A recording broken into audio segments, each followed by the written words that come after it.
Hello everyone, welcome to iQuanta. I'm Yogesh and we are doing the number system playlist for IPMAT. And this is the fourth session. In today's session, we are going to cover divisibility rules and remainders. Both of them are very important. In fact, every year you will definitely find either a question from divisibility or on remainders or maybe both. Okay. Easy to do, easy to learn. Once you practice a lot of questions, you will remember the divisibility rules, because in divisibility rules, we have some data as well. Okay. We have to remember a few things. Okay. And same for remainders as well. But we'll not rely too much on mugging up things. We'll try to understand the logic behind them so that you're easily able to recall them in the exams. Okay. We'll also solve some questions in the end. Otherwise, if you are somebody who knows divisibility rules and remainders, there are timestamps below. You can directly skip to the questions and try them. Okay. But if you do not know much about divisibility rules and remainders, you can watch the entire session. Okay. Let's go ahead. We are going to do divisibility rules. Okay. So first number that we have usually is 1. Yes or no? Every number is divisible by 1. Divisible means when a given number divides another number, remainder should be 0. So 1 divides every other number and leaves remainder 0. Yes or no? So for that reason, we don't do the divisibility rule of 1. Divisibility rule of 2. It is one of the easiest divisibility rules. First, a number that is even or a number whose last digit is an even number, that means 0, 2, 4, 6, 8, that number is divisible by 2. Okay. So every you can say every number jiska unit digit even hai. Unit digit is the first digit. Yes or no? So whenever suppose you have a number A, B, C, D. Okay. A, B, C, D. This is called the units digit. Some books call it ones digit. Okay. Units digit. This is tens digit, hundreds digit, thousand, 10,000, lakh, 10 lakh, and so on, so on, so on. Okay. So suppose I ask you whether 2480 is it divisible by 2 or not. You will directly focus upon just the unit digit. If this is divisible by 2, if the last digit unit digit is divisible by 2, the number is divisible by 2. As easy as that. That's the divisibility rule of 2. Very easy. Coming to divisibility rule of 3. Okay. The sum of all the digits of the given number should be divisible by 3. So suppose I ask you whether a given number 1768 is it divisible by 3 or not. What will you do? You will just find out the sum of digits of 1768. 178, 8, 6, 14, 14, 8, 22. The sum of digits of this number is what? 22. Is 22 divisible by 3? No, because when you divide 22 by 3, remainder is not 0. Okay. So this number is not divisible by 3. But at the same time, suppose I have another number 126. 1 plus 2 plus 6. 1 plus 2 plus 6 is 9. Is the sum of digits 9 divisible by 3? Yes. There is no remainder left when 9 is divided by 3. So we will say that 126 is divisible by 3. So 3 has a very basic rule. Sum of digits should be divisible by 3. And if you have even a bigger number as well, sometimes they will just remove some digits from between. Suppose they will ask you 2, 5, A, 6, B, 3, and then they will say that if this is a number which is divisible by 3, then find out the value of A plus B, something like that. Okay. So you have to remember the divisibility rule of 3. I hope this is also clear. Now let's go to the divisibility rule of 4. Okay. The number formed by the last 2 digits. So when it is about checking whether a number is divisible by 4 or not, you will just focus upon the last 2 digits of the number. It should be divisible by 4 or the last 2 digits should be 0, 0. Okay. If last 2 digits are 0, 0, I mean rest of the number you do not even care about. Okay. The other digits, suppose I ask you this question that 1789628, is it divisible by 4 or not? You will just focus upon these 2 digits, not rest of the digits. Okay. You don't care about the other digits. Okay.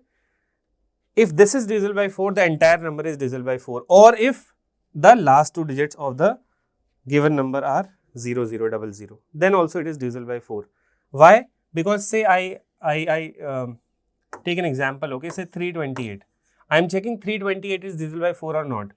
So 328 can be written as 300 plus 28, and I am checking whether this will be divisible by 4 or not. So if you divide it by 4, see, any multiple of 100 or every multiple of 100 is divisible by 4 already. So 3 is also a multiple, 300 is a multiple of 100, yes or no? So it will definitely be divisible by 4. So where are we focusing at last? The last 2 digits, and that is the reason for 4 we just check the last 2 digits. I hope this is clear. I have given you an example as well. Okay. These are easy. Let's come to the divisibility rule of 5. Again, it is one of the easiest. If a number has last digit, units digit as 0 or 5, then it is divisible by 5. Okay. So suppose they give you a very big number, you just go and check the last digit. If that is 5 or 0, the number will be divisible by 5, as simple as that. Clear? Okay. Let's go to divisibility of 6 now. I am not taking much time in divisibility of 2, 3, 4, 5 because those are very easy. Okay. You should not, invest more time. Okay. Let's talk about divisibility of 6. This is important and a bit different as well. A number that is divisible by both 2 and 3.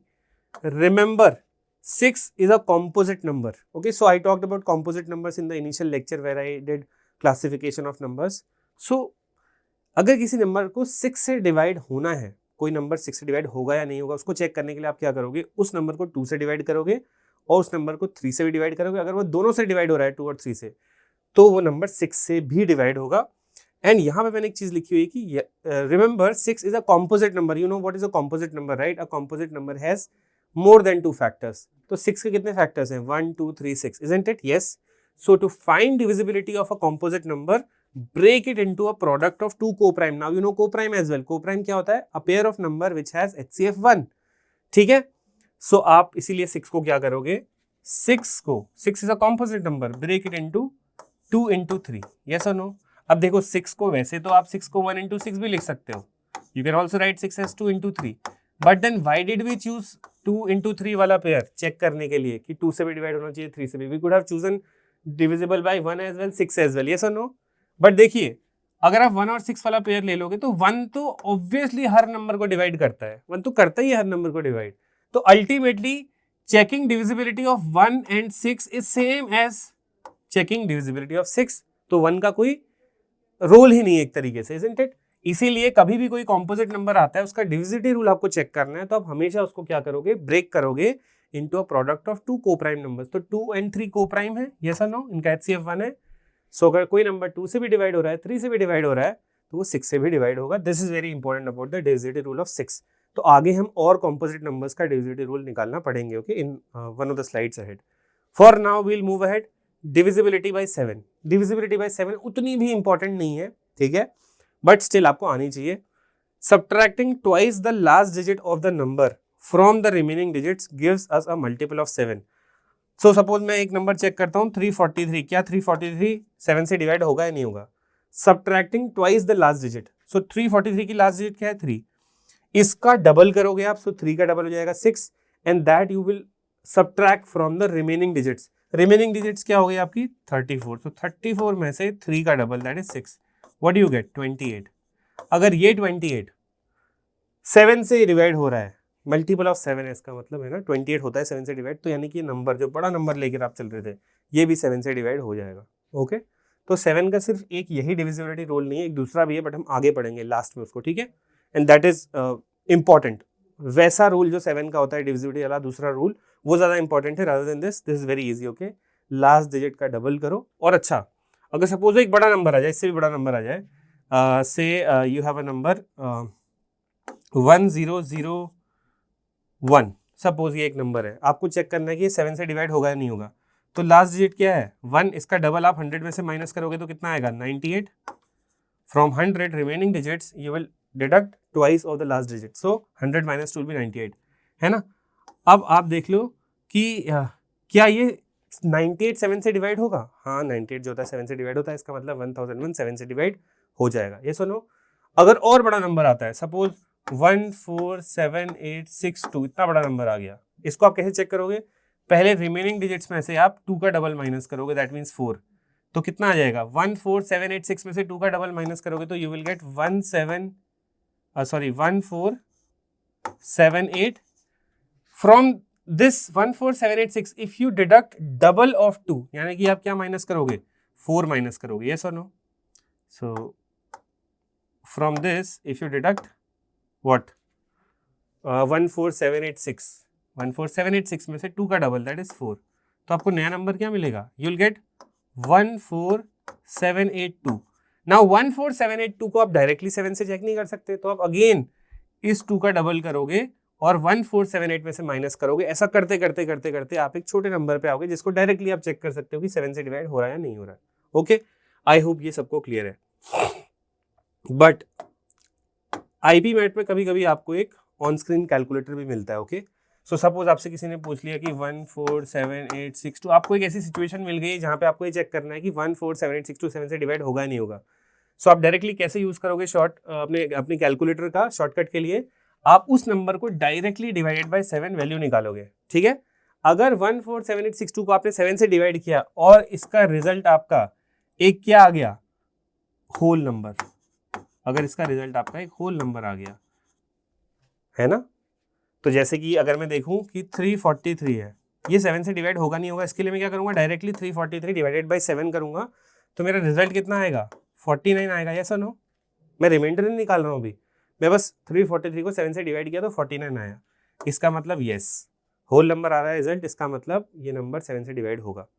ठीक है, this was just a trick, बीच में अगर आपको कभी किसी number को check करना है तो। Okay, let's go ahead. Divisibility rule of 8, the number formed by the last 3 digits, अब यहाँ लास्ट 3 डिजिट्स पे फोकस करना है, of the number should be divisible bye 8, या फिर लास्ट की 3 डिजिट्स होनी चाहिए 000, यानी कि लास्ट में 3 जीरोस होनी चाहिए। तो किसी भी नंबर की लास्ट 3 डिजिट्स अगर 8 से डिवाइड हो रही हैं या फिर उसकी लास्ट 3 डिजिट्स 000 हैं, तो वो नंबर डेफिनेटली 8 से डिवाइड होगा ही होगा। अभी जब आप 2 की डिविजिबिलिटी चेक कर रहे थे तो व्हाट वर यू सेइंग, 2 की डिविजिबिलिटी में आप सिर्फ लास्ट डिजिट को चेक करते हो कि वो 2 से डिवाइड होगा या नहीं होगा। 4 की डिविजिबिलिटी में, सो 2 की डिविजिबिलिटी में you check the last digit, in the divisibility of 4 you check the last 2 digits, yes और नो, एंड 8 की divisibility now it is saying कि you will be checking last 3 digits. Now what is 2? 2 is actually 2 to the power 1. What is 4? 4 is actually 2 square. What is 8? 8 is actually 2 की power 3। यानी कि अगर को आपको ऐसा number दिया है जो 2 की पावर n के फॉर्म में है, तो उसकी डिविजिबिलिटी क्या होगी, लास्ट n डिजिट्स। यानी कि अगर मैं आपसे पूछता हूँ कि बताओ 32 की डिविजिबिलिटी क्या होगी, आप देख रहे हो कि 32 को क्या लिख सकते हैं, 2 की पावर 5, तो आप क्या देखोगे, उस नंबर की लास्ट 5 डिजिट्स देख लोगे जिसको चेक करना है आपको। तो अगर कोई नंबर दिया है और आपको चेक करना है कि 32 से डिवाइड होगा नहीं होगा, तो आप उस नंबर की लास्ट 5 डिजिट्स चेक कर लीजिए।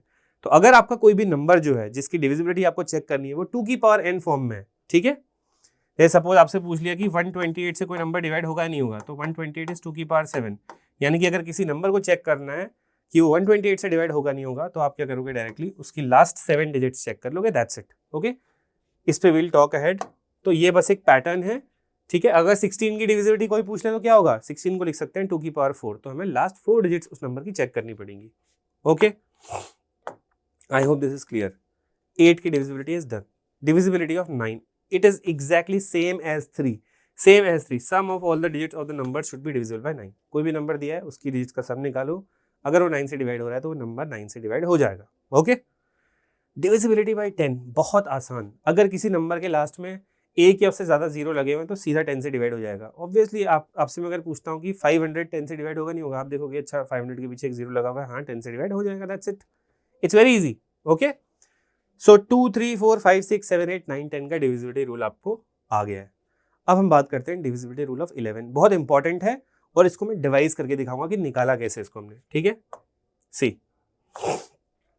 Divisibility by 11, start from the right most digit of the number. आपको एक नंबर दिया होगा, चेक करना होगा कि 11 से डिवाइड होगा या नहीं होगा, उस नंबर की राइट मोस्ट डिजिट को, राइट मोस्ट को पकड़ लीजिए, then you just find sum of digits at odd places minus sum of digits at even places if the above difference, ये जो difference है इन दोनों चीजों का, sum of digits at odd places and sum of digits at even places, if the above difference is 0 और 11 के, यानी कि multiple of k है अगर उनका difference, the number will be divisible by 11. So suppose I give you a number 1331. What are the digits at odd places? odd place, और start कहाँ से करना है, राइट मोस्ट एंड से, हमेशा ऐसे लेफ्ट, ये लेफ्ट है आपका, ये सुनो, this is left, this is right, right most and पे कौन सी डिजिट है, 1, तो ये इस डिजिट की प्लेस क्या हुई 1, इस डिजिट की प्लेस क्या हुई 2, देन 3 third digit from right and 4th digit, yes और नो। तो ऑड प्लेसेस पे कौन सी डिजिट है, 1 और 3 पे जो डिजिट्स हैं वो ऑड प्लेसेस पे हैं, those are 1 and 3, so 1 + 3, and then even places पे कौन सी डिजिट है, 2nd and 4th डिजिट, तो 1 and 3, 1 and 3 का सम कितना हो जाएगा, 1 + 3। इन दोनों का डिफरेंस, इन दोनों का डिफरेंस कितना है 4 - 4 दैट इज इक्वल टू 0। अगर 0 आ रहा है डिफरेंस इन दोनों क्वांटिटीज का या फिर आ रहा है एक मल्टीपल ऑफ 11 तो वो गिवन नंबर किससे डिवाइड होगा 11 से, एज इजी एज दैट। ठीक है, ये बहुत इंपॉर्टेंट है। अब ये आया कैसे इसको हम देखते हैं, बट उससे पहले मैं आपको थोड़ा सा 12 का बता देता हूं। अगेन 12 को ध्यान से देखो, a number that is divisible by both 3 and 4। Remember 12 is a composite number, so to find divisibility of composite numbers break it into product of two co-primes 3 and 4। 12 एक composite number है ना। 11 देखो prime number था, 2 prime number था, 3 prime था, 5 7 ये सारे prime number थे। बट 6 के केस में किसका डिविजिबिलिटी रूल चेक कर रहे थे 2 and 3 का, है ना। 10 में किसका चेक कर सकते हैं, 10 में वैसे तो देख सकते हैं कि लास्ट में 0 है या नहीं, बट 10 को कैसे ब्रेक कर सकते हो 2 into 5। ओके, एंड वैसे ही 12 भी एक कॉम्पोजिट नंबर है। क्यों है कॉम्पोजिट, बिकॉज इसके क्या है 2 से ज्यादा फैक्टर्स है। सो 12 को लिखने के लिए आप बहुत तरीके से लिख सकते हो, 1 into 12, ठीक है, then 2 into 6, then you can also write it as 3 into 4। But which pair will you choose, only that pair जिसमें क्या होगा 2 कोप्राइम्स है। सो 3 और 4 कोप्राइम्स है। मैंने बताया था कि 1 के साथ वाले पेयर को क्यों नहीं लेते हैं, ठीक है, इसको छोड़ देना। 2 6 कोप्राइम नहीं है बिकॉज इनका HCF 2 आएगा। व्हाट आर कोप्राइम्स, जिनका ऐसे दो नंबर्स जिनका HCF 1 है, सो सिर्फ 3 और 4 का HCF 1 है, ये आपका कोप्राइम पेयर है। तो अगर 12 की डिविजिबिलिटी चेक करनी है तो वो नंबर 3 से भी डिवाइड होना चाहिए एंड 4 से भी, अगर दोनों से होगा तो 12 से होगा। ये बहुत ज्यादा इंपॉर्टेंट है। अब आप में से कई लोग पूछोगे कि क्यों फिर हम कोप्राइम का ही डिविजिबिलिटी रूल क्यों चेक कर रहे हैं, मतलब कोप्राइम पेयर को ही क्यों देख रहे हैं हम लोग जब किसी कॉम्पोजिट नंबर का डिविजिबिलिटी चेक करना है। सपोज, अच्छा मैं आपसे कहता हूं चलो आप कोप्राइम का चेक मत करो, है ना, मतलब जो नॉट कोप्राइम है उनका ले लो। सपोज आपको चेक करना है कि 20 इज डिविजिबल बाय 8। ओके, क्या 20 8 से डिवाइड होगा नहीं होगा आपको चेक करना है, ठीक है। वैसे तो आप सीधे बता दोगे कि 20 जो है वो 8 से डिवाइड नहीं होता है, बट अगर आप इस तरीके से जाते तो आप क्या चेक करते हैं, अच्छा 8 भी एक कॉम्पोजिट नंबर है, यस और नो, 8 भी एक कॉम्पोजिट नंबर है बिकॉज 8 के 2 से ज्यादा फैक्टर्स है। तो 8 को क्या क्या लिख सकते थे, 1 into 8, 2 into 4, ऐसे लिख सकते थे, या 4 into 2, वो बात सेम ही हो गई। मैंने बोला था कि 1 into वाला पेयर नहीं लेते हैं डिविजिबिलिटी चेक करते हो, सिर्फ अदर पेयर्स लेते हैं। सो सपोज मैं ये पेयर ले लेता हूँ एंड एक्चुअली में पेयर अभी क्या है, ये कोप्राइम नहीं है बिकॉज 2 और 4 का HCF कितना होता है 2, ये नॉट कोप्राइम वाला पेयर है। इसका मतलब जैसे 12 के लिए हम डिविजिबिलिटी रूल चेक कर रहे थे तो हम क्या कह रहे थे कि जो गिवन नंबर है वो 3 से भी डिवाइड होना चाहिए, 4 से भी डिवाइड होना चाहिए, यस और नो, तभी वो 12 से डिवाइड होगा। तो वैसे ही क्या मैं यहाँ कह सकता हूँ कि अगर मैं 8 से डिविजिबिलिटी चेक कर रहा हूँ 20 की कि 8 20 को डिवाइड करेगा या नहीं करेगा, तो 8 को मैंने ब्रेक कर दिया 2 into 4 में। अब वैसे ये नॉट कोप्राइम है दोनों, 2 और 4 कोप्राइम नहीं होते बिकॉज इनका HCF 1 नहीं है, ठीक है। तो ऐसे तो फिर इसका मतलब 2 से भी 20 डिवाइड होना चाहिए और 4 से भी होना चाहिए। तो इसका मतलब फिर क्या कहेंगे हम लोग कि अगर कोई नंबर 2 से भी डिवाइड हो गया और 4 से भी डिवाइड हो गया तो बाय डिफॉल्ट वो 8 से डिवाइड होगा। बट क्या ऐसा ट्रू होता है, नहीं। क्या 20 एक्चुअली 8 से डिवाइड होता है, नहीं होता है। That is the very reason कि हम लोग हमेशा कोप्राइम पेयर को ही लेते हैं। डिविजिबिलिटी चेक करते हो, किसकी डिविजिबिलिटी चेक करते हो, कॉम्पोजिट नंबर की। ओके, तो कॉम्पोजिट नंबर में हमेशा आप अपने जिस जो डिवाइजर है जिसकी डिविजिबिलिटी चेक करनी है उसको प्रोडक्ट ऑफ 2 कोप्राइम्स में ब्रेक कर दोगे, दैट्स इट। ओके, तो जैसे सपोज मैं आपसे पूछता हूं कि 60 की डिविजिबिलिटी, कोई नंबर 60 से डिवाइड होगा नहीं होगा, तो कैसे चेक करोगे, 60 को कैसे लिख सकते हो, 1 into 60, 2 into 30, है ना, 3 into 20, 4 into 15, है ना, 6 into 10, देन 5 into 12 भी आएगा एक, हाँ 5 into 12, ऐसे करके आगे के पेयर आएंगे। अच्छा, अभी तक मैं कौन कौन से पेयर सिलेक्ट करूंगा, मैंने बोला था 1 वाला पेयर सिलेक्ट नहीं करते हैं। 230 क्या कोप्राइम है, नो, HCF 2 है तो नहीं सिलेक्ट करेंगे। 320 कोप्राइम है, हाँ, तो अगर कोई नंबर 3 से भी डिवाइड हो रहा है, 20 से भी डिवाइड हो रहा है, इसका मतलब वो 60 से भी डिवाइड होगा, तो ये भी पॉसिबल है। 4 और 15 भी कोप्राइम है, यस, तो अगर कोई नंबर 4 से डिवाइड हो रहा है, 15 से डिवाइड हो रहा है, वो 60 से भी डिवाइड होगा।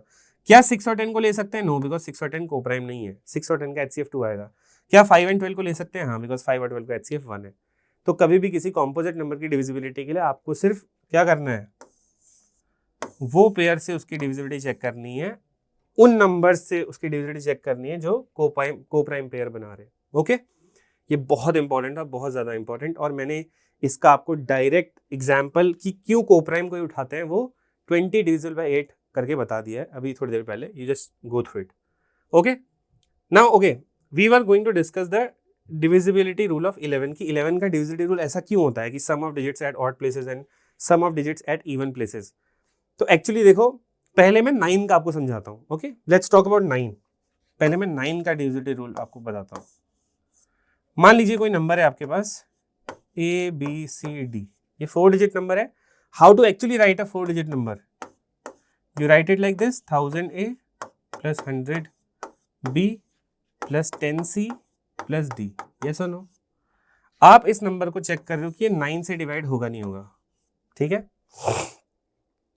9 से अगर आप 1000 को डिवाइड करते हो, रिमाइंडर कितना आता है? 1. यस और नो? तो रिमाइंडर्स का एक रूल होता है, देखिए इसको समझ लीजिए. रिमाइंडर्स का रूल, रिमाइंडर आई गेस आपको पता है रिमाइंडर क्या होता है. जैसे सपोज 2 से आपको 5 डिवाइड करना है तो 2 2 जा 4 आता है, एंड देन ये जो रिमेनिंग नंबर है इसी को हम रिमाइंडर बोलते हैं. यस और नो? तो रिमाइंडर्स का एक रूल होता है, उसको अच्छे से देख लीजिए बिकॉज उसको मैं यहाँ अप्लाई करूंगा. ओके, सपोज मैं आपसे पूछता हूँ कि 7 प्लस 8 प्लस 11 प्लस 15 इसको डिवाइड करना है 4 से, और रिमाइंडर क्या आएगा? आर मतलब रिमाइंडर क्या आएगा? तो रिमाइंडर का एक रूल होता है कि जो रिमाइंडर है अगर वो सम है आपका, कोई गिवन सम है आपका और आप उसका रिमाइंडर निकाल रहे हो 4 से, तो 4 इंडिविजुअली हर एक नंबर को डिवाइड करेगा ऊपर जो ऐड हो रहा है और उनको रिप्लेस कर देगा विद रिस्पेक्टिव रिमाइंडर. तो 4 से अगर आप 7 को डिवाइड करोगे तो रिमाइंडर 3 है, तो 7 को मैं रिप्लेस कर देता हूँ 3 से. 4 से 8 को डिवाइड करोगे तो 4 2 जा 8 0 रिमाइंडर. 4 से 11 को करोगे तो 4 2 जा 8 3 रिमाइंडर. 4 से 15 को करोगे 4 3 12 3 रिमाइंडर. रिस्पेक्टिव न्यू रिमाइंडर्स को लिख दो. 3 plus 0 plus 3 plus 3, 3 plus 3 plus 3 is 9. 9 divided by 4. तो 9 डिवाइडेड बाई 4 अगर आप 9 को 4 से डिवाइड करोगे रिमाइंडर कितना आएगा? 1. यस और नो? It will be same remainder अगर आपने ऐसा नहीं किया होता. सपोज आपने नंबर्स ऐसे ही ऐड कर दिए होते 7 8 15 15 11 26 26 और 15 41. तो अगर हम रिमाइंडर से रिप्लेस नहीं भी करते, सिंपल सम निकालते और उसको 4 से डिवाइड करते, तो 41 डिवाइडेड बाई 4 भी रिमाइंडर 1 होता है. तो reminder 1 reminder 1. I am going to use the same thing over here. This is a sum, 1000A plus 100B plus 10C plus D. एक सम है मेरे पास, एक नंबर है, उसको मैं 9 से डिवाइड कर रहा हूँ. तो 1000A में क्या है? 1000 इंटू A हुआ. 1000A का मतलब 100B का मतलब 100 इंटू B, 10C का मतलब 10 इंटू C. यस और नो? तो अगर मैं 9 से 1000 को डिवाइड करूंगा रिमाइंडर 1 आएगा. ठीक है, अब ये रिमाइंडर कैसे निकाला मैंने? 1000 को 9 से डिवाइड करने में 1 कैसे आया? आपको पता है कि 1000 की डिजिट्स क्या है? 1 और 000. आपको इसे 9 से डिवाइड करके क्या निकालना है? रिमाइंडर. यहाँ पे आप डिविजिबिलिटी रूल यूज कर सकते हो. 9 का डिविजिबिलिटी रूल क्या होता है? गिवन नंबर की डिजिट्स का सम. तो 1000 की डिजिट्स का सम कितना आएगा? 1 प्लस 0 प्लस 0 प्लस 0 यानी कि 1. तो आप इसको सम ऑफ डिजिट से रिप्लेस कर दो. 1 डिवाइडेड बाई 9. 1 डिवाइडेड बाई 9 का रिमाइंडर कितना होगा? 1 ही होगा. यस और नो? वैसे ही यहाँ पे मैं क्या कर रहा हूँ, 1000 को 9 से डिवाइड किया तो रिमाइंडर 1 आया. ऐसे ही 9 से 100 को डिवाइड करोगे तो 9 का डिविजिबिलिटी रूल लगाओ. 9 का डिविजिबिलिटी रूल क्या होता है? सम ऑफ डिजिट्स. तो 100 की सम ऑफ डिजिट्स क्या है? 1. तो 9 से 100 को डिवाइड करने पे रिमाइंडर 1. 9 से 10 को डिवाइड करने पे रिमाइंडर 1. तो रिस्पेक्टिव रिमाइंडर्स से अगर मैं रिप्लेस कर दूं, अब मैं 1000 की जगह क्या यूज करूंगा? 1. 1 into a is a, 1 into b is b, 1 into c is c, and 1 into d is d divided by 9. So actually my number was A, B, C, D. I was checking whether it will be divisible by 9 or not. So what did I do? I just expanded it, replaced the numbers above, है ना? ये 1000 जो expanded form में numbers थे उनको मैंने respective remainder से replace किया, and what do I get? A plus B plus C plus D, which is sum of digits of this number. So sum of digits should be divisible by 9. This is how we devise. This is how we devise the divisibility rule of 9. Sum of digits ऐसे आता है. ऐसे ही अब मैं क्या करने वाला हूँ आपके लिए? I am going to devise the divisibility rule of 11. So suppose I have a number A, B, C, D, E. How do you do it now? या चलो A, B, C, D ही लेते हैं. चलो E को छोड़ दो थोड़ी देर के लिए. Okay, let's just talk about A, B, C, D because we just have to take an example. है ना? अगर A, B, C, D मेरा नंबर है तो कैसे लिखा जाता? 1000A plus 100B plus 10C plus D. We are going to check whether this is divisible by 11 or not.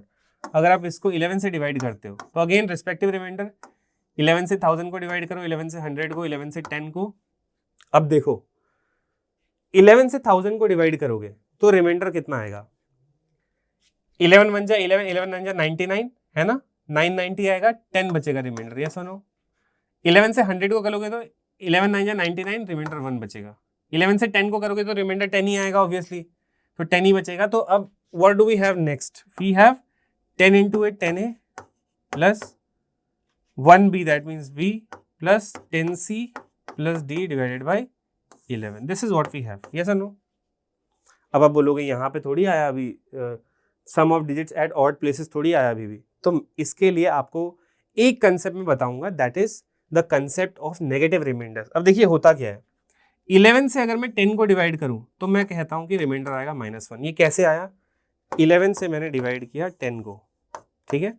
जब आप पॉजिटिव रिमाइंडर निकालते हो, जनरली जब आप स्कूल में रिमाइंडर निकालते हो तो आप क्या करते हो, 11 से 10 डिवाइड नहीं जाएगा 1 टाइम्स, तो 11 जीरो सा 0 करोगे, तो 10 में से 10 गया, कितना है 10। ये कौन सा रिमाइंडर है? ये पॉजिटिव रिमाइंडर है। बट मैं अगर आपसे पूछता हूँ नेगेटिव रिमाइंडर, तो कब नेगेटिव रिमाइंडर जनरेट होता है? जब एक ऐसी सिचुएशन आ जाती है जहां पे आपका जो ये प्रोडक्ट है वो डिविडेंड से भी ज्यादा हो जाता है, ये सुनो। तो अगर मैं यहाँ पे जो 0 है इसको 10 से बड़ा कर दूं, तो सपोज मैं 11 से डिवाइड कर रहा हूँ किसको, 10 को, और मैं लिख दूं 11 1 जा 11, तो 11 1 जा 11, मैंने कोई गलती नहीं करी मैथमेटिकली। तो 10 में से 11 अगर जाएगा तो 10 से 11 माइनस करोगे कितना आएगा, -1। ये कैसा रिमाइंडर है? ये है नेगेटिव रिमाइंडर। तो what did I just say, कि अगर आप 11 से 10 को डिवाइड करते हो तो नेगेटिव रिमाइंडर क्या आता है, -1। तो मैं इसको लिख देता हूं -1 इंटू ए -a, बी तो ऐसे ही रहेगा। 11 से 10 को डिवाइड करोगे, अगेन यहाँ रिमाइंडर -1, तो -1 into c is -c, plus d तो ऐसे ही था, डिवाइडेड बाई 11। अब नेगेटिव वाले नंबर्स को एक साथ ले लो और पॉजिटिव वालों को एक साथ ले लो, तो अब क्या आएगा, b plus d minus a plus c divided by 11। What is this? b plus d minus a plus c, ये क्या है? What are bd? bd are your digits at what? Odd places if you start from right. This is place 1, place 2, place 3, place 4. b and d are your digits at place 1 and 3. So sum of digits at odd places. b plus d is sum of digits at odd places. And ac क्या है आपके? place 4 and place 2, यानी कि even places के digits. So a plus c is the sum of digits at even places, and बीच में आपका minus आ गया है, तो इसका मतलब 11 का डिविजिबिलिटी रूल क्या होता है, just check the difference of sum of digits at odd places, sum of digits at even places, but do not forget right most digit. 11 में आपको स्टार्ट करना होता है राइट मोस्ट डिजिट से लेफ्ट की तरफ, है ना, राइट टू लेफ्ट आना होता है इस डायरेक्शन में। Okay, start with right most digit. I hope ये क्लियर है। Divisibility rule of 11, divisibility rule of 12 मैंने आपको बता दिया, ठीक है। अब हम एक क्वेश्चन करते हैं डिविजिबिलिटी पे, okay. If the 5 digit number a B C D e is divisible by 6, already आपको दिया है कि ये नंबर किससे डिविजिबल है, 6 से। 6 का डिविजिबिलिटी रूल आपको पता है, अगर कोई नंबर 2 से भी और 3 से, दोनों से डिवाइड होता है तो वो 6 से डिवाइड होता है। Then which of the following number is not necessarily divisible by 6? अगर A B C D E ये ऑलरेडी दिया है कि 6 से डिवाइड हो रहा है, इसका मतलब ए बी सी डी किससे डिवाइड होगा, इसका मतलब A B C D E 2 से भी डिवाइड होगा, and a B C D e 3 से भी डिवाइड होगा। ओके, जस्ट अ सेकेंड, 2 से भी डिवाइड होगा और 3 से भी डिवाइड होगा। This is already given to us. If A B C D e is divisible by 2, then पक्का इसका यूनिट डिजिट ई क्या होगा, इवन। सो हमने ई को क्या बोल दिया, इवन। ई को इवन होना ही पड़ेगा for, because it has to be divisible by 2। If A B C D has to be divisible by 3, इसका मतलब A plus B plus C plus D plus E, A B C D E का sum भी 3 से divide होगा। ये हमें दोनों के दोनों रूल्स हमें ऑलरेडी पता है, ये क्वेश्चन में दिया हुआ है। हमसे पूछा हुआ है कि इनमें से कौन सा ऐसा नंबर है जो नॉट नेसेसरीली डिविजिबल बाय 6, जरूरी नहीं है कि वो 6 से डिवाइड हो। सबसे पहले आप ऑप्शन बी देखो, चलो बी क्या है, ट्रिपल ई। ट्रिपल ई मतलब यूनिट डिजिट इवन होगी तो इसका मतलब 2 से डिवाइड हो जाएगा। ट्रिपल ई का सम क्या होगा, e plus e plus e is 3e। क्या 3e 3 से डिवाइड होगा, yes, 3e will be divisible by 3 as well. तो 100% ऑप्शन बी ट्रिपल ई जो है वो 6 से डिवाइड होगा, because it is divisible by 2 as well, 3 as well. Now this number, okay, let's check D first. E आपका even है, unit digit even है तो 2 से डिवाइड होगा। अभी हमने बोला था ना ई इवन है तो 2 से डिवाइड होगा। सम ऑफ डिजिट्स क्या होगा इसका, सम ऑफ डिजिट्स इसका हो जाएगा a plus B plus C plus D plus E. तो a plus B plus C plus D plus E क्या 3 से डिवाइड होता है, हाँ हमको क्योंकि क्वेश्चन में दिया हुआ था। तो ये 2 से भी डिवाइड है, ये 3 से भी डिवाइड है, इसका मतलब ये भी 100% डिवाइड होगा, ठीक है। Let's talk about option c. Option c में आप यूनिट डिजिट देखिए पहले, बिकॉज हम 2 से चेक करेंगे कि डिवाइड हो रहा नहीं हो रहा। ई क्या है, यूनिट डिजिट इवन है, हाँ, तो इसका मतलब 2 से डिवाइड होगा। सम ऑफ डिजिट्स देखो, इसमें बहुत सारे डिजिट्स है, तो क्या है आपका ए यानी कि 2 टाइम्स ए, फिर बी 2 टाइम्स है तो 2 times B, 2 times C, 2 times D and 2 times C. So 2 times A plus B plus C plus D plus E. ये हमें दिया हुआ है. This will be the sum of digits of this number. तो क्या ये 3 से डिवाइड होगा? Yes, because A plus B plus C plus D plus E 3 से डिवाइड होगा तो ये भी होगा. तो इसका मतलब ऑप्शन B, C, D जो है ये 100% 6 से डिवाइड होंगे because they are divisible by both 2 and 3. What about this option a? क्या ऑप्शन ए में यूनिट डिजिट इवन है? क्या कहीं भी क्वेश्चन में अभी तक ये दिया हुआ था कि ए जो है वो इवन है या नहीं? अगर सम ऑफ डिजिट्स देखते हो फर्स्ट ऑप्शन का तो a B C D E आ रहा है, तो यानी कि 3 से तो 100% होगा option a divide, because sum of digits 3 से डिवाइड होगा. लेकिन इस ए के बारे में हम कुछ नहीं कह सकते because we are not sure that a will be even और ऑड. अगर ए ऑड हो गया गलती से तो यूनिट डिजिट ऑड हो गई, यानी कि 2 से डिवाइड नहीं होगा. बट अगर ए इवन हो गया तो इसका मतलब वो डिवाइड हो जाएगा 2 से. बट आर वी श्योर कि ये 2 से भी डिवाइड होगा? Option A no, because unit digit is not even. मतलब we are not sure about unit digit whether it is even और odd. So this is not necessarily divisible. This will be my answer, option 1. Okay, I hope this is clear. ये past year IP mat का question है. ठीक है, let's go ahead. If you have any doubt do ask. Okay. Okay, now if we talk about this question, let's read it. For any natural number n, suppose the sum of first n terms of an arithmetic progression is n plus 2n square. If the nth term of the progression is divisible by 9, then the smallest possible value of n is. Now you must be thinking कहाँ से arithmetic progression आ गया बीच में से? We were studying numbers. आसान question है. देखो, for any natural number n, आपका natural number होना चाहिए n. Natural number पढ़ाया था शुरू में. Yes. Suppose the sum of first n terms of an arithmetic progression. आप लोग arithmetic progression जानते होगे. This is something that we study in 9. okay? तो ऐसा नहीं है कि कोई बच्चा बोलेगा कि मैं नॉन मैथ्स वाला हूँ, मेरे को तो AP पता ही नहीं है. क्लास 9 में पढ़ते हैं. AP is a series in which difference is constant. जैसे कि 2, 4, 6, 8, 10 ये एक AP है because difference between any two constant, any two terms is constant, right? 2 to 2 है सबके का डिफरेंस. तो यानी कि ये कह रहा है कि ये जो n plus 2n square है, what is it giving? It is the sum of first n terms of an arithmetic progression. तो यानी कि अगर आप S1 निकालोगे यानी कि sum till 1 term, तो उसके लिए आप क्या करोगे? n को 1 रखोगे. अगर n को 1 रखोगे तो कितना आएगा sum? 1 plus 2 into 1 square. That will be 1 plus 2, that means 3. अगर आप S2 निकालोगे यानी कि sum till 2 terms, तो आपको n को 2 डालना पड़ेगा. If you put n equals to 2, what do you get? 2 plus 2 into 2 square, तो 8 plus 2 10. yes or no? ये हो जाएगा 8, 8 plus 2 10. अगर आप S3 निकालते हो, that is you'll have to put n equals to 3 and that will be 2 plus 2 into 3 square. 2 into 3 square is 18, 18 plus 2 is 20. yes or no?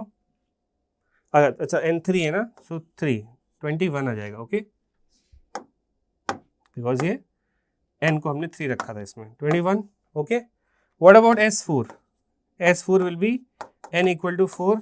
तो कितना आ जाएगा? 4 plus 2 into 4 square. So that is 16 into 2, 32, 32, 4, 36. What do you see here? आपके पास एक क्या बन रहा है? Sum till 1 term, sum till 2 terms, sum till 3 terms, sum till 4 terms. Sum till 1 terms 3 आना चाहिए. तो आप मुझे बताइए कि अगर कोई सीरीज में मैं आपसे बोलूँ कि पहले टर्म तक का सम 3 है तो उसका पहला टर्म क्या होगा? ऑब्वियसली 3 ही होगा ना, तभी तो सम टिल फर्स्ट टर्म्स 3 आएगा. सम टिल 2 टर्म्स, S2 मतलब सम टिल 2 टर्म्स 10 आ रहा है. अगर सम टिल 2 टर्म्स 10 आ रहा है, पहला टर्म आपके पास 3 है, तो दूसरा टर्म ऐसा क्या होना चाहिए कि सम 2 टर्म्स का 10 आ जाए? ऑब्वियसली 7 होना चाहिए, तभी तो 2 टर्म्स का सम कितना आएगा? 10. देन आपको सम टिल 3 टर्म्स 21 दिया है, तो 2 टर्म्स तो ऑलरेडी पता है, पहले 2 टर्म्स का सम कितना है? 10. तीसरा टर्म ऐसा क्या ले कि तीनों टर्म्स का सम 21 हो जाए? तो 10 तो ऑलरेडी है, एक 11 ले लो, तो 10 plus 11 21 आ गया. देन सम टिल 4 टर्म्स आपको 36 दिया हुआ है, तो पहले के 3 टर्म्स पता है, एक और टर्म निकालना पड़ेगा जिससे सम 36 हो जाए. तो 3 7 10, 10 11 21, 21 में क्या जोड़ेगी? 36 आ जाए 15. तो आपको क्या मिल गई है? आपके टर्म्स की सीरीज. ये आपके टर्म्स हैं उस एपी के जिसके लिए आपको ये सम दिया हुआ था. बट आपसे क्वेश्चन क्या पूछा गया है? If nth term of the progression, यानी कि एक ऐसा टर्म है इस प्रोग्रेशन का n नंबर का टर्म जो क्या होगा? 9 से डिवाइड होगा. तो बोल रहा है smallest value possible of n is. इसका मतलब हमें बस इस AP को कंटिन्यू करना है, देखना है कि सबसे पहला टर्म कौन सा आ रहा है जो 9 से डिवाइड हो जाएगा. अब आप देख ही सकते हो ऑब्वियसली 3 7, क्या ये एक AP है? यस. कितना डिफरेंस है? 4. 3 plus 4 7, 7 plus 4 11, 11 plus 4 15, 15 plus 4 19, yes or no? 19 plus 4 23, 23 plus 4 27. हम 27 पे आके क्यों रुकेंगे? Because this is the smallest term जो 9 से डिविजिबल होना था. हमें डिविजिबल बाय 9 वाला कौन सा टर्म होगा ढूंढना था. कौन सा टर्म है जो 9 से डिविजिबल है? ओके, 1 2 3 4 5 6 7, ये है आपकी एपी का 7th टर्म. तो 7th टर्म जो है आपकी एपी का वो क्या है? किससे डिवाइड हो रहा है? By 9. So smallest value of n will be 7. That is my answer. बहुत आसान क्वेश्चन है. ओके, इससे आसान क्या मिलेगा आपको बताओ? ठीक है, सिंपल सिंपल सब कुछ दिख रहा है. Expect such questions in IP MAT आ सकते हैं. जब हम अगला क्वेश्चन करते हैं, आप सोचोगे कि अरे हम तो डिविजिबिलिटी में थे, यहाँ कैसे आ गए? ये भी आईपी मैट का पुराना क्वेश्चन है. ओके, बट ये क्या है क्वेश्चन? देखो, determine the greatest number among the following 4 numbers. Even though ये हार्डकोर नंबर का पार्ट नहीं है, but because numbers are involve और छोटा बड़ा चेक करना है, तो कई बार आपको मैंने बोला था ना कि जरूरी नहीं है कि कंसेप्ट से क्वेश्चन आएगा. लॉजिकल क्वेश्चन हो सकता है जहां पे आपको किसी फॉर्मूले की जरूरत ही नहीं पड़ेगी. ठीक है, अब देखो 2 की पावर 300, 3 की पावर 200, 2 की पावर 100 प्लस 3 की पावर 100 और 4 की पावर 100, इनको कंपेयर करना है. देखो यहाँ 2 की पावर के फॉर्म में लिखा हुआ है, यहाँ 4 की पावर के फॉर्म में. क्या मैं इसे कन्वर्ट करके 4 को 2 स्क्वायर लिख सकता हूँ? तो 2 स्क्वायर की power 100 and can I now right it 2 की पावर 200. यस, 2 की पावर के समथिंग फॉर्म में मैंने इसको एक्सप्रेस कर दिया है. तो अब मुझे बताओ कि डी और ए इन दोनों में कौन बड़ा है? 2 की पावर 200 बड़ा होगा, 2 की पावर 300 बड़ा होगा? ऑब्वियसली 2 की पावर 300. सो अभी तक 2 की पावर 300 बड़ा है, ये उससे छोटा है, तो ये तो ग्रेटेस्ट नंबर नहीं है. Option D cancelled. नाउ ये है 2 की पावर 300, ये है 3 की पावर 200. ठीक है, क्या मैं 2 की पावर 300 को ऐसे लिख सकता हूँ? 2 की पावर 3 की पावर 100, दैट मीन्स 2 क्यूब हो गया 8, 8 की power 100. Yes, and can I write this as 3 square की पावर 100 एंड 3 स्क्वायर की power 100 will be nothing but 9 की पावर 100. अब मुझे बताओ 8 की पावर 100 बड़ा होगा, 9 की पावर 100? ऑब्वियसली 9 की पावर 100 बड़ा होगा. इसका मतलब ऑप्शन ए भी मेरा ग्रेटेस्ट नंबर नहीं है. अब मेरे पास सिर्फ ऑप्शन बी और डी बचे हैं. ऑप्शन बी मेरे पास ये है. ऑप्शन डी को देखते हैं क्या है. ऑप्शन सी को, सॉरी. ठीक है, 2 की पावर 100 प्लस 3 की पावर 100, इसको और इसको कंपेयर करना है. ओके, क्या मैं इसको अगेन वापस 3 की पावर 200 लिख सकता हूँ? हाँ, बिकॉज ये 3 की पावर 200 ही था शुरू में. ये बड़ा है या फिर ये बड़ा है, ये चेक करना है. अब आप थोड़ा ध्यान से देखो, यहाँ है 3 की पावर 200, यहाँ है 3 की पावर 100. ठीक है, अब आप एक चीज देखो कि इसको आप क्या लिख सकते थे? इसको आप क्या लिख सकते हो? इसको आप 3 की पावर, ये 3 की पावर 200 है, यस और नो? तो आप इसको 3 की पावर 100 इंटू 3 की पावर 100 लिख सकते हो. यस और नो? ऐसा लिख सकते हैं. अब आप सोचो, यहाँ 3 की पावर 100 के साथ प्लस हो रहा है 2 की पावर 100, प्लस हो रहा है. यहाँ 3 की पावर 100 के साथ मल्टीप्लाई हो रहा है 3 की पावर 100. तो कौन सी चीज ज्यादा इफेक्ट डालती है किसी नंबर पे, प्लस या मल्टीप्लीकेशन? मल्टीप्लीकेशन.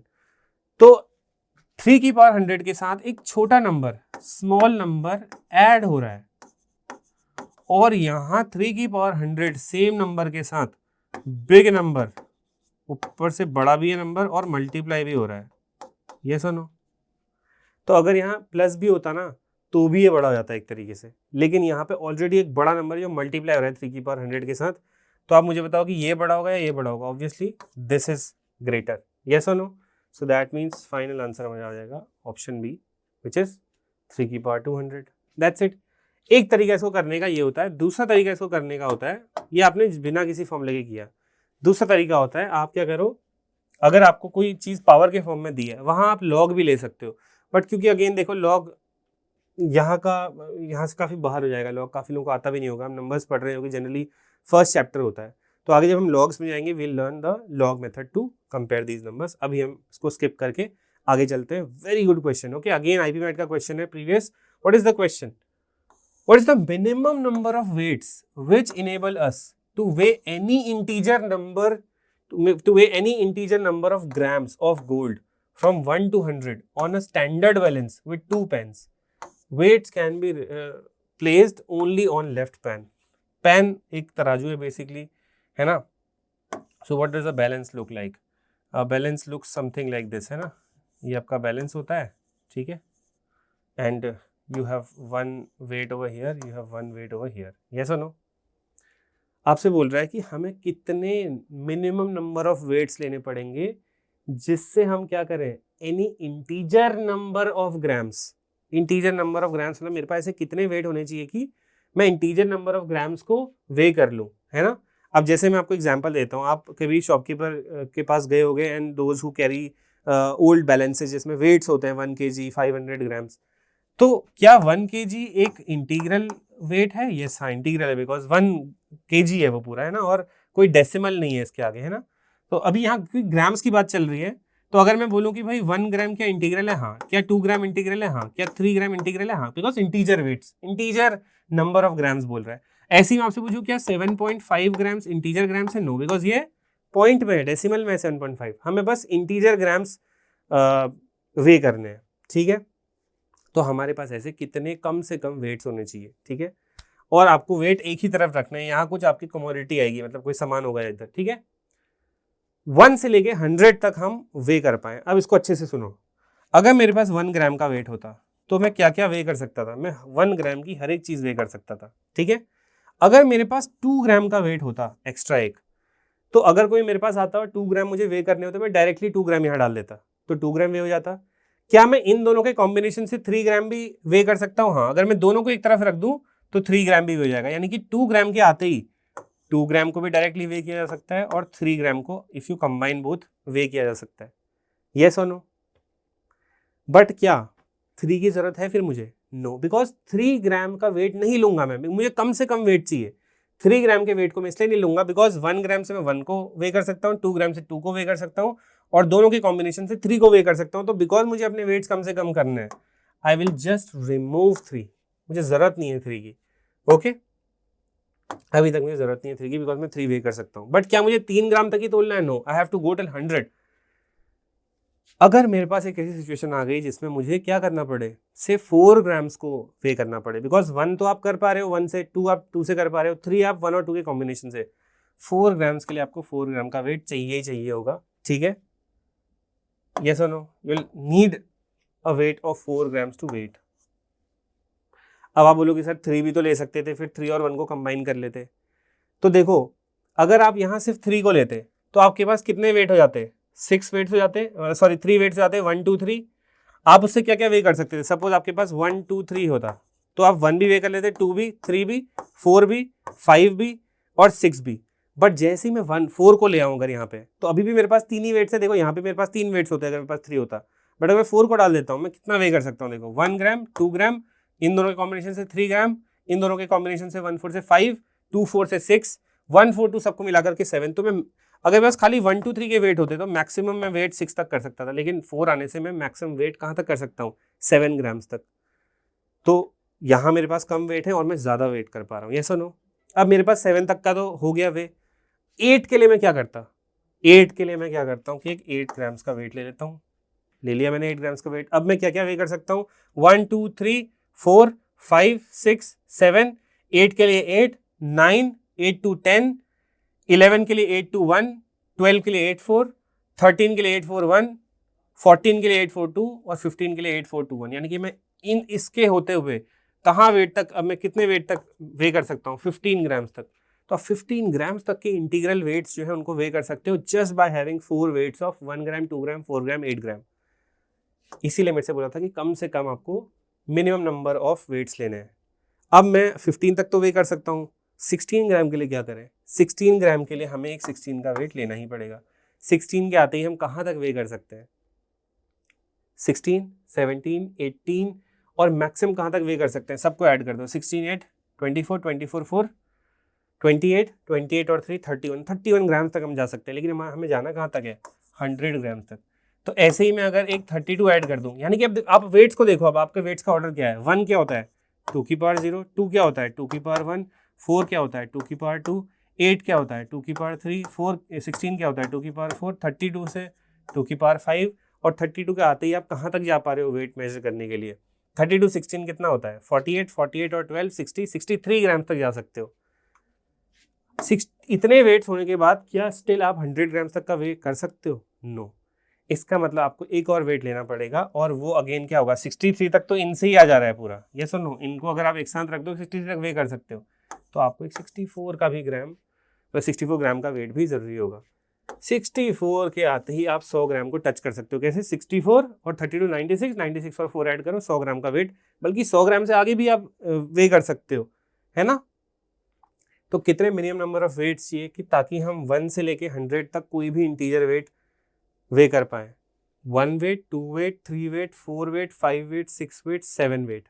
7 वेट्स, 7 हमारा आंसर आएगा। 7 वेट्स अगर मेरे पास ये होते तो मैं 1 से लेके 100 तक किसी भी इंटीग्रल वेट को वे कर सकता हूं अपने बैलेंस पे।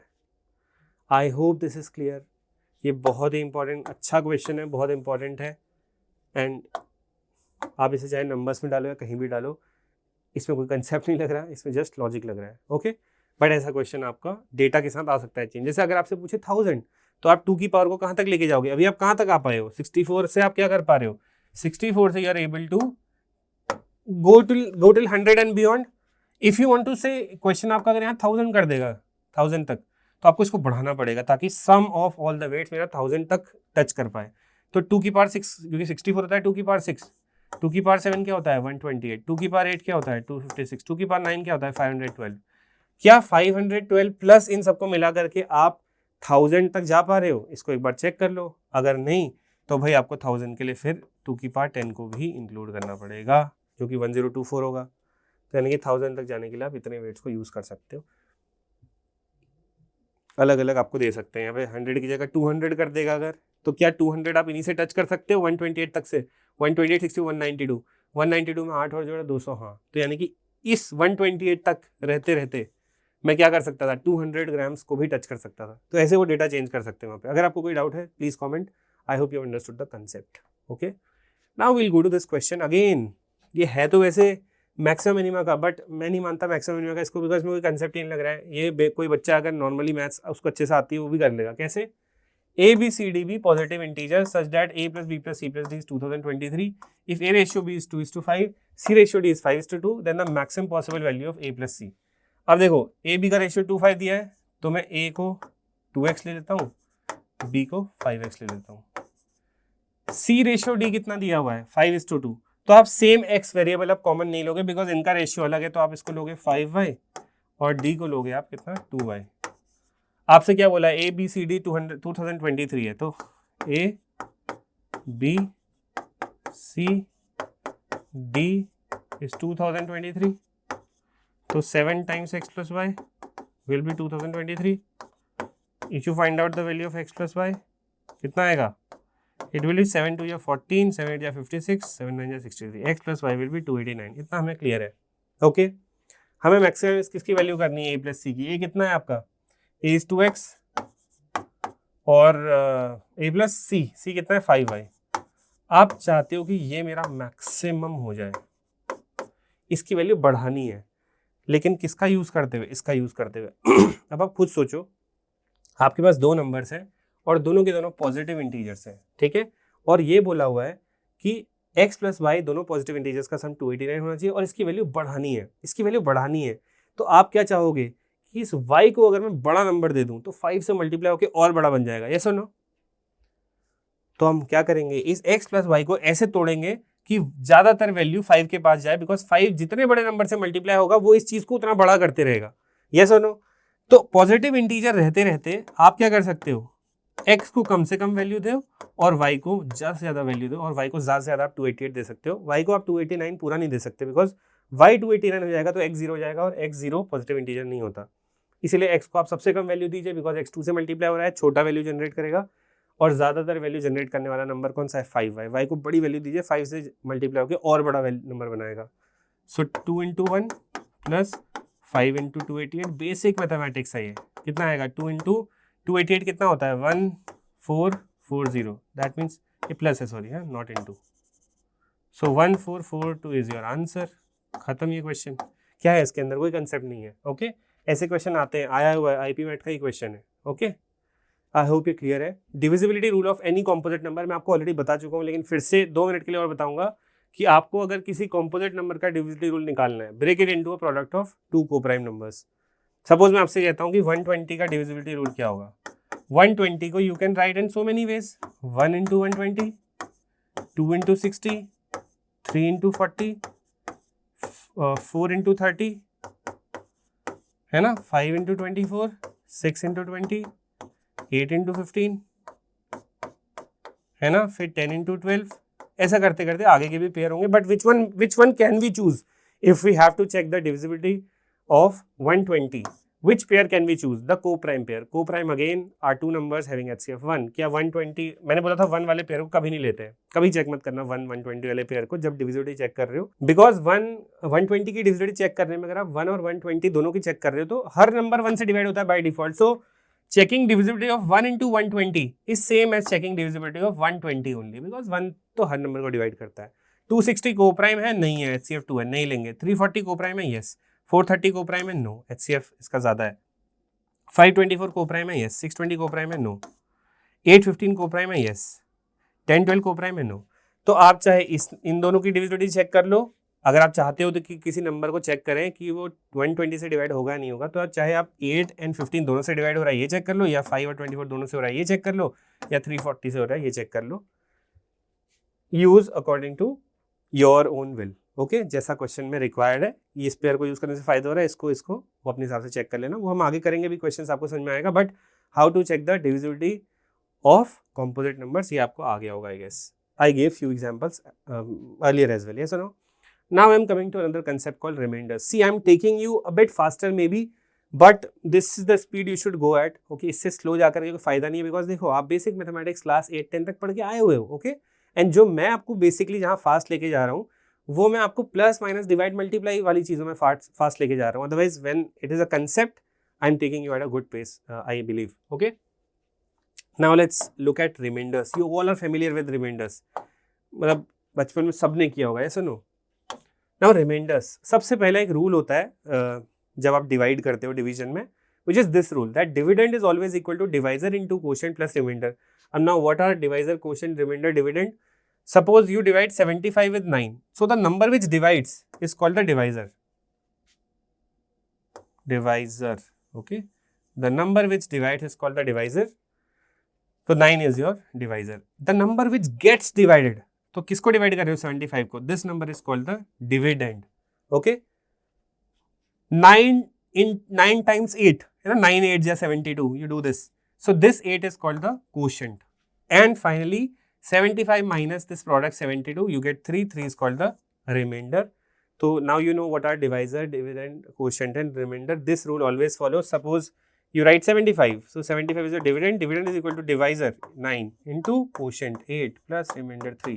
Yes, LHS is also 75. RHS is also 75. So this rule follows. Okay. This is a basic rule. Okay. इसके around question आ सकता है कि in a division sum there was 24 was the divisor and when it divided another number this was the remainder. What are the values of quotient? ऐसे something like this. Okay. We'll solve some questions, but ऐसे question बहुत easy होते हैं ये वाले. ठीक है. Positive remainders, you know positive remainders यानी कि जब रिमाइंडर पॉजिटिव आए तो पॉजिटिव. इन अर्लियर क्लासेस आपने कभी भी रिमाइंडर को 0 से नीचे नहीं देखा होगा. जो मिनिमम रिमाइंडर आपने देखा होगा वो 0 देखा होगा. जैसे कि सपोज मैं बोलता हूँ से 4 डिवाइड्स 8, व्हाट यू गेट 4 2 या 8, 8 minus 8 0, that's your remainder usually, है ना. 0 से नीचे आपने कभी नेगेटिव रिमाइंडर नहीं देखा होगा. But today I am going to tell you about negative remainders and it is very very easy as positive remainders. जब नॉर्मली रिमाइंडर निकालना होता है क्या करते हो, from a divisor you divide the dividend, जो नीचे बच जाता है लास्ट में वो रिमाइंडर है. तो अगर ये नंबर पॉजिटिव और 0 आ रहा है तो आप उसको एक तरीके से पॉजिटिव रिमाइंडर में काउंट कर लेते हो कि हाँ ठीक है, नॉन नेगेटिव रिमाइंडर कह लो आप. ठीक है, पॉजिटिव रिमाइंडर आए या फिर 0 आए तो आप नॉन नेगेटिव रिमाइंडर. बट अगर नेगेटिव रिमाइंडर में जाना है तो मैंने आपको क्या बोला था अभी थोड़ी देर पहले भी बताया था कि अगर आपको देखो यहाँ क्या हुआ 9 8 या 72, the product 72 that you generated over here, वो 72 किससे माइनस हुआ 75 से. सो डिविडेंड से छोटा नंबर जब नीचे माइनस होता है, डिविडेंड से छोटा number, you get a positive remainder. Yes और नो. अगर आपको इस नंबर को नेगेटिव करना है तो कैसे कर सकते हो, अगर आप 75 में से बड़ा नंबर माइनस करते, 75 में से आप बड़ा नंबर माइनस करते तो यहाँ नेगेटिव आ जाता, जो मैंने यहाँ किया है. देखो यहाँ पे आपका क्वोशंट कितना है 9 8 या 72, बिकॉज यहाँ पे हमको छोटा नंबर लाना था ताकि रिमाइंडर पॉजिटिव आए. यहाँ मैंने क्या किया, क्वोशंट को एक 8 से इंक्रीज करके 9 कर दिया. ऐसा मैंने क्यों किया, ताकि यहाँ जो मेरा ये नंबर 81 जनरेट हो ये 75 से बड़ा हो। यहाँ मैं क्या कर रहा था, here I was making that number smaller than 75, ताकि 75 में से छोटा नंबर माइनस हो, पॉजिटिव वैल्यू आए। बट यहाँ मैंने क्या किया, जबरदस्ती अपने क्वोशंट को इंक्रीज किया ताकि 75 में से 81 एक बड़ी वैल्यू माइनस हो, और 75 minus 81 is -6 which is your remainder but your negative remainder, as easy as that. अब मैं आपसे कुछ क्वेश्चन पूछूंगा कि नेगेटिव रिमाइंडर निकालने के लिए, ऐसे ही कुछ क्वेश्चंस, ठीक है। सपोज